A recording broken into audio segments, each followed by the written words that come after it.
ปลาน้ำไหลเข่าเด้อพี่น้องเอ้ยอัปเดตน้ำมื้อนี้ไหลเข่าเรียบร้อยแล้วเฉพาะน้ำมันจังขึ้นไว้เนาะน้ำน่าจะท่วมเนาะพี่น้อง100%เนาะท่วมแน่นอนโอ้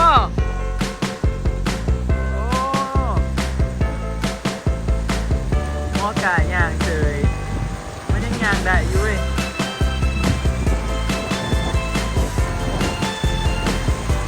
อาลวงมากลับมาเพื่อนตัวเองพี่น้องเอ้ยน้ำสิท่วมแล้วพี่น้องเอ้ยจะตกใจป้าทุกดึกค่ะกินไว้เอลิพี่น้องบวยน้ำเซ่ล้นข้าวเดียวเนาะไหลเข่ากลางบ้านเลยป้า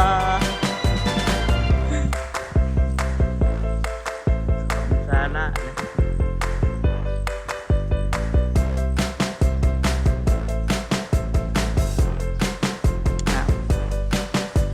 ท่วมเลย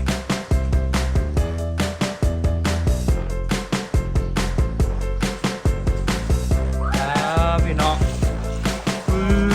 กี่เก็บไม่กี่เก็บว้าเป็นไงเนี่ย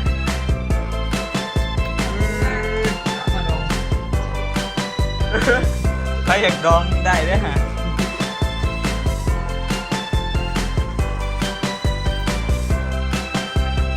น้ำท่วมเลยพี่น้องดูราคาไปสิ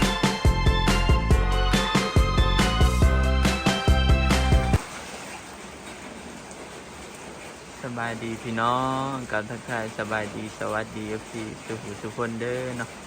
ยินดีต้อนรับเข้าสู่สำนักงานพี่น้องป้าตื่นเช้ามาพี่น้องเลยน้ำเนาะน้ำมาหอดพี่แล้วป้าติโตไหวว่าพี่น้องเลยหอดตีนบาทได้เนาะเมื่อคืนนี้ฝนบ่ได้ตกเบิดคืนเนาะพี่น้องมาตกช่วงเช้าๆนี่แหละจังหน่อยน้ำแกงก็ขึ้นมาหอดพี่แล้ว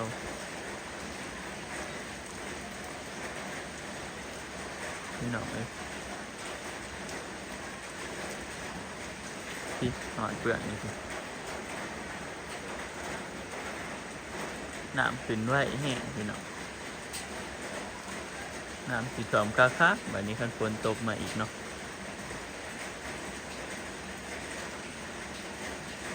พี่เจ้า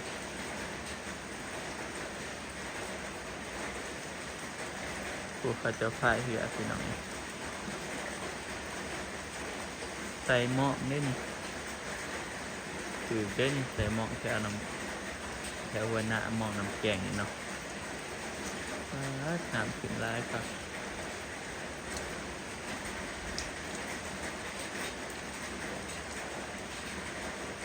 เดี๋ยวสิพาไปเบิ่งน้ำเซ่ไว้นะพี่น้องน้ำเซ่แห่งสิเต็มฝั่งแล้วนะ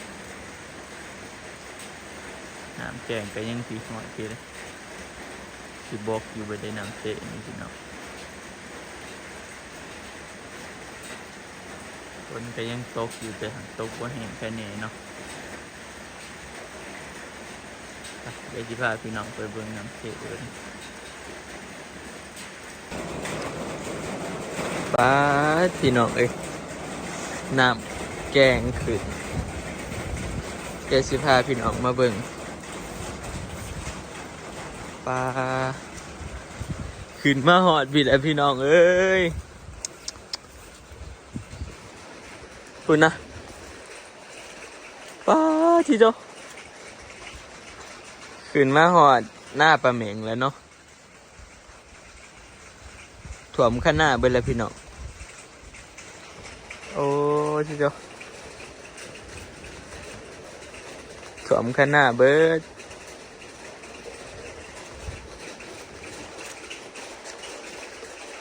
สิหอดให้นี่น้ำแกงได้นี่พี่น้องกูเบิ่งตีเนี่ยไปจะหน่อยกับถ่วมเขามาว่าได้นี่ฝนหยุดตกใครตีพี่น้องมือนี้เนาะจังสิบ่ได้อันนี้จังสิบ่ได้เก็บเครื่องเนาะฝ นหยุดตกเพราะบ่ได้เก็บเครื่องพี่น้องเมื่อคืนนี่กับบ่ตกกับใครนี่คันโตกอีกวันคืนนี่เบิดขึ้นพอดีถ่วมแล้วปานนี้พี่น้องเนี่ยไปน้ำสุดชายตาและแทน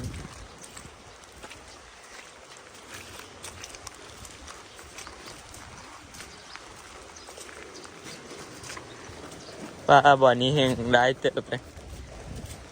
โอ้ไฟเรือมาหอดหนาเฮือนเลยเนาะวันนี้ จะได้ขอหอดกระล่างเด้อนี่ปลาถุยเนาะห่างเหล็กขนาด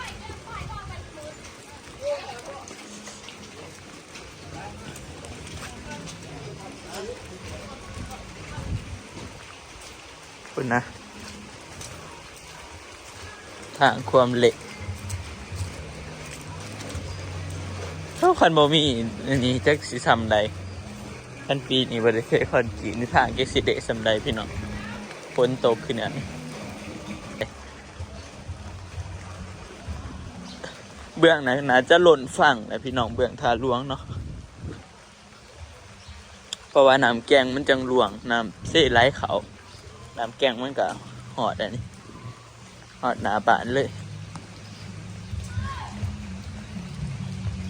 โอ้เสียงไม่ใช่ก็มีแต่เสียงเพลงเว้ยยายสิพาพี่น้องมาเบิ่งน้ำแกงน้ำเสเนาะว่าน้ำเสเต็มฝั่งแล้วบ่พี่น้องฮะป้าพี่น้องมันสิอันนี้เขามาเด็ดนี่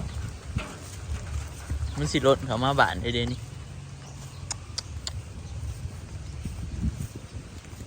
ป้า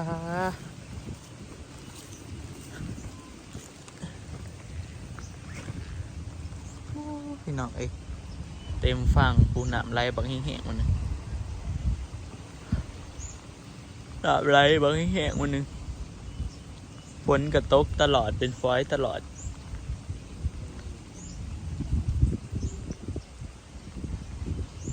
ขามสบายเลยพี่น้องเพราะว่ามันบ่ลายเลยขามง่ายกว่าแต่ก่อนเนาะทำอีมันลายดิอันนี้มันเบิดละมันไหลลงไปเบิดละ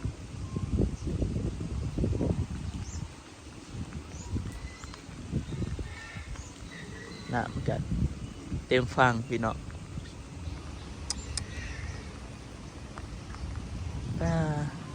น้ำลายแห้งอดีตเดี๋ยวมาถามฟังเบิงพี่น้องสิถ่วมหรือว่าถ่วมกันนี่เนาะตอนนี้ก็อัปเดตสถานการณ์มื้อนี้กับวันที่14วันเสาร์พี่น้องน้ำก็เต็มฟังคือเก่าเนาะหลายกว่าวันนี้อีกน้ำนี้ปีนี้น้ำแกงขึ้นอีกมื้อนี้พี่น้องตอนนี้เฮายาเหือเนาะพี่น้องเฮามาเบิ่งน้ำแล้วเฮาก็ยาเหือตอนนี้กำลังยาเหือแล้วเนาะ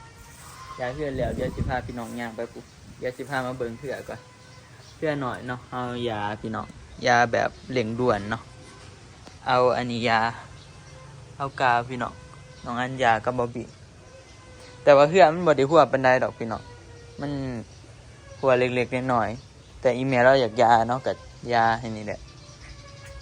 มืออื่นก็น่าจะเอาไปเที่ยวได้เนาะน่าจะเอาไปดงได้หากระยาแหละพี่น้องเอากาวมันเหลือเอากระเลยยาจักหน่อยบ่อยากทัวร์บันไดสำเร็จนี่พี่น้องนี่เลย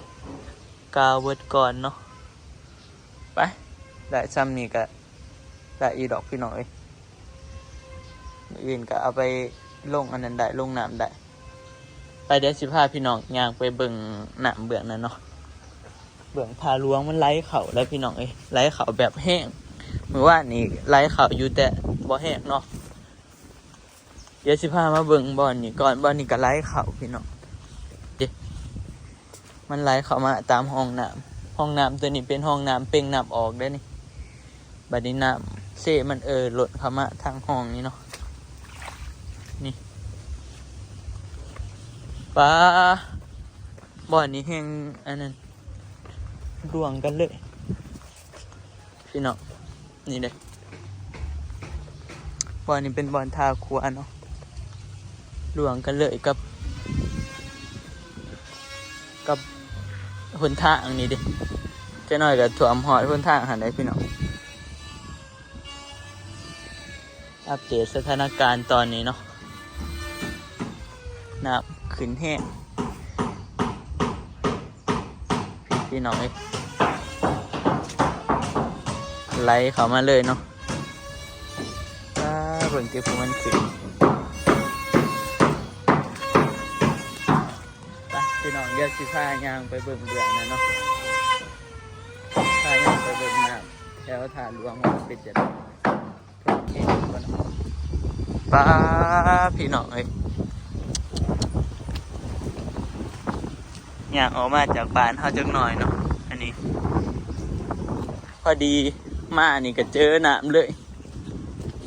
ไปบ่ได้แล้วพี่น้องรถจักรนี่ป้า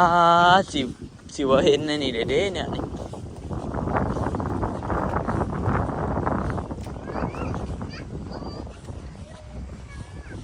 สิบ่เห็นทางเลยพี่น้องโอ้ยจีเจ้า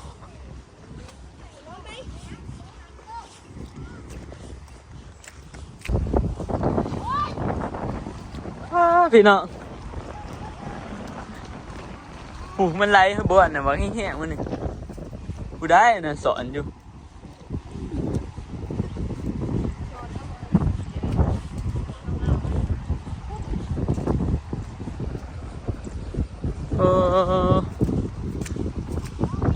คือสิมุนเบิดพี่น้องทางเถอะนะข้างหน้าเขาคือสิมุนเบิดผูกมันไหลเขาเดี๋ยวย่างไปเบิ่งบอลแล้วยืน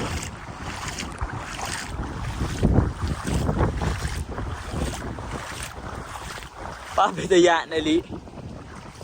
มันมีอันนั้นขี้ดินเลยพี่น้องแต่มันเสียวคือมันบ่มีขี้ดินนี่คือมันเป็นแม่น้ำนี่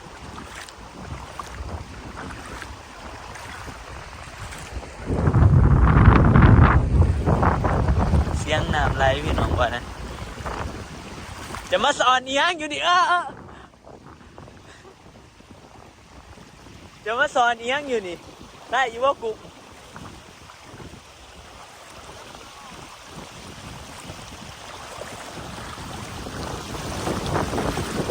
โอ้มันมีอยู่อ่ะปลาสอนกุ้งเดี๋ยวสิพาพี่น้องไปเบิ่งบอลมันไหลแห้งๆซะเสียวคือกันพี่น้องย่าโอ้ที่ชมย่างไปบ่ได้เลยได้นี่พี่น้องวันนี้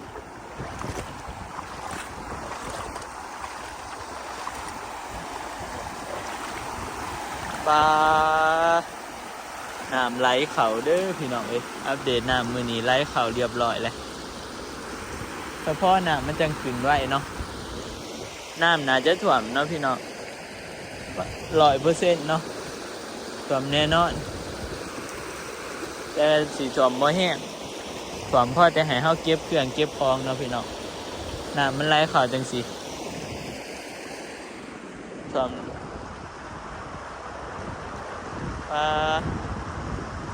น้ำเสอุทยานพี่น้อง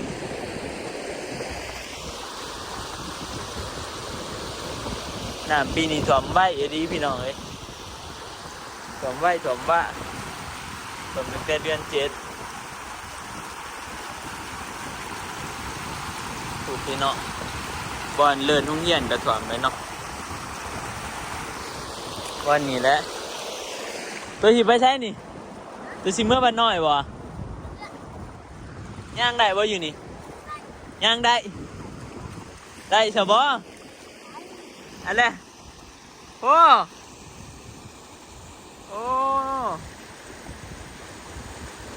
หัวกาย่างเฉยมันยังย่างได้อยู่เว้ย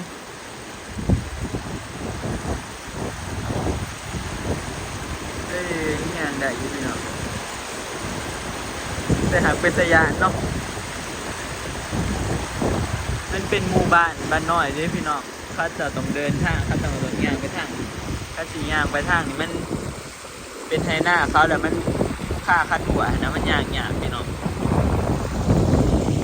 โอ้ขี้เถอะเยอะมันสิลงมาปลานี่ไม่สิได้เขาตอนนี้นะพี่น้อง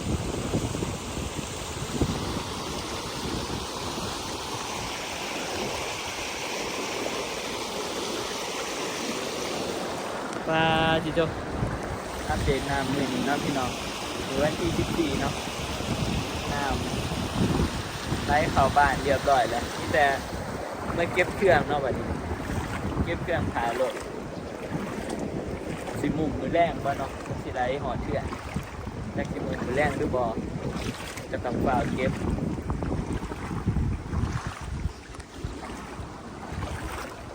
คันเอามุงมาสอนก็คือสิได้เนาะข่อยว่าเอามาตรงเอามันไหล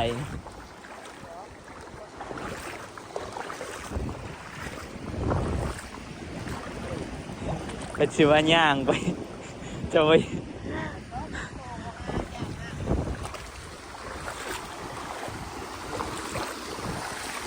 ไปพี่น้องเลยเนี่ยก็แบบนี่พี่เนาะเพื่อเก็บเพื่อเห็นมันเบิดเนาะไล่เขาเดี๋ยวก่อนเลยเก็บเพื่อ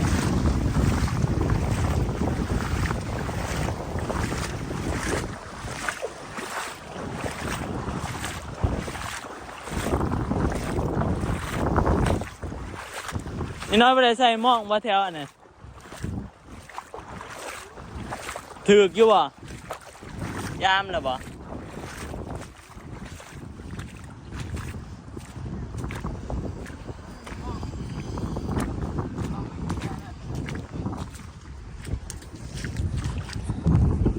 น้ำเองครับ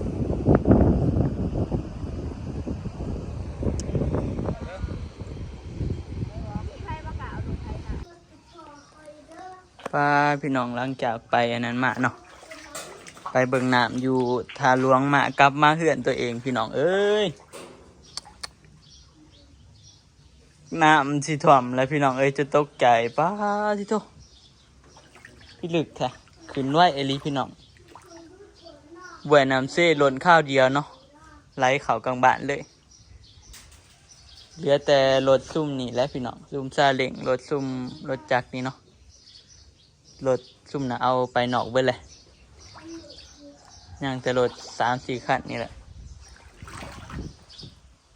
บัดทีว่าได้เอาไปแต่ก็เครื่องใช้ไฟฟ้าเฮาเนี่ยเนาะกะภาวนาให้มันบ่ท่วมร้ายเนาะพี่น้องบ่ต้องให้มันท่วมร้ายท่วมซ้ำนี่แหละเพราะว่าตอนนี้มันก็แดดเลยดิหาก็เห็นแดดเหมือนนี่อย่าสิท่วมร้ายไปกว่านี้เด้อขี้ข้านพี่น้องขี้ข้านเอาเครื่องพ่อแม่งนี่คือที่เก็บแล้วเอาไปเลยแหละป้าสาระถ่วมเลย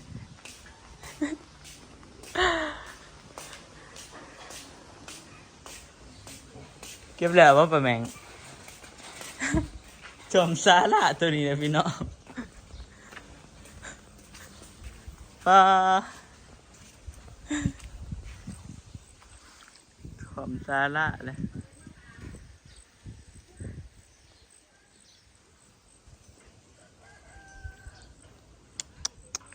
พี่น้องเอ้ยน้ำขึ้นว่าขึ้นว่า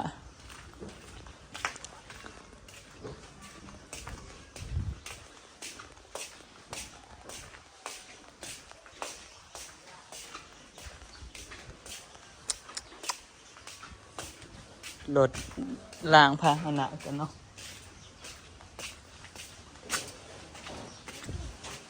จะเอาไปใส่ดีพี่น้องเอ้ยคงสีเฮาเอาขึ้นไว้อันนั้นว่านี่พี่น้อง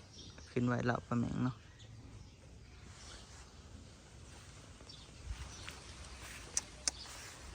อัปเดตนะมือนี้อันนี้กำลังตอนเที่ยงโอ้มือนี้แดดพี่น้อง แดดออกดีใจได้แดดออกนี่สิถ่วมซะ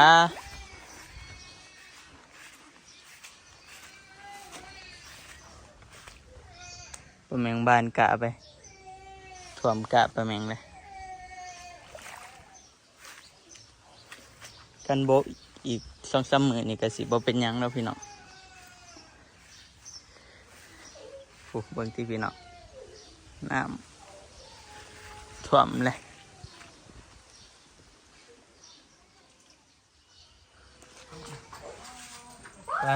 พี่น้องขี้เก็บตัวไม่ขี้เก็บดูมันใหญ่แต่จับมาดองจับมาดอง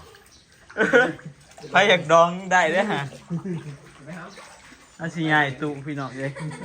น้ำท่วมนี่เลยจะเจอขี้เก็บปะ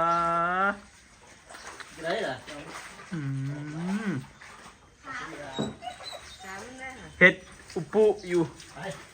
อวบเป็นอวบจับเอาขามันเนี่ยมันจะเป็นเรื่องต่อเจ็บแล้วฮะอุ้ยเห็นแต่อันยังพี่น้องเอ้ยเนี่ยมาแต่น้ำมันนี่เอาไปดองอันนั้นเฮ้ยอีดิมันจิคอมมึงอีดิออกมาปักอีดิมันบรรยากาศไหน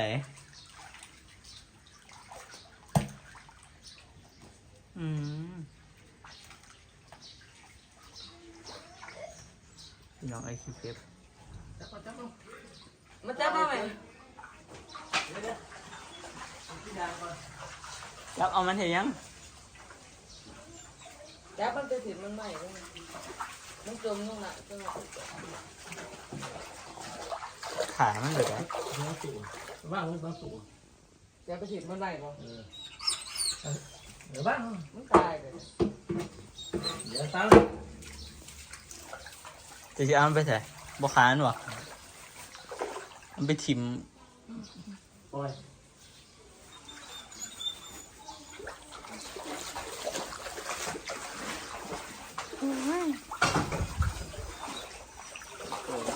ประตูขึ้นเลย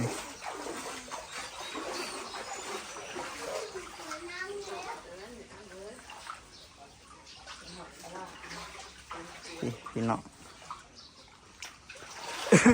ขึ้นไปยัง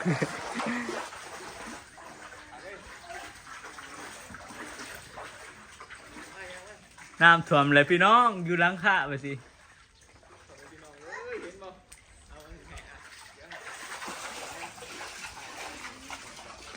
ไปพี่น้องหามานี่กันเนาะไปแล้วก็สลักคลิปนี้ก็สิได้เบิดเพื่อนสมีเลยเด้อพี่น้องขอบคุณขอบใจซีเบิดทุกคนเนาะเดี๋ยวสิทาอัปเดตสถานการณ์น้ำให้เบิ่งเรื่อยๆพี่น้องตอนนี้อัปเดตตรงนี้ก่อนเนาะเดี๋ยวไว้พอกันใหม่คลิปหน้าเด้อพี่น้องสำหรับคลิปนี้ก็ขอบคุณขอบใจซีเบิดทุกคนพี่น้องขอตัวลาไปก่อนเด้อบ๊ายบาย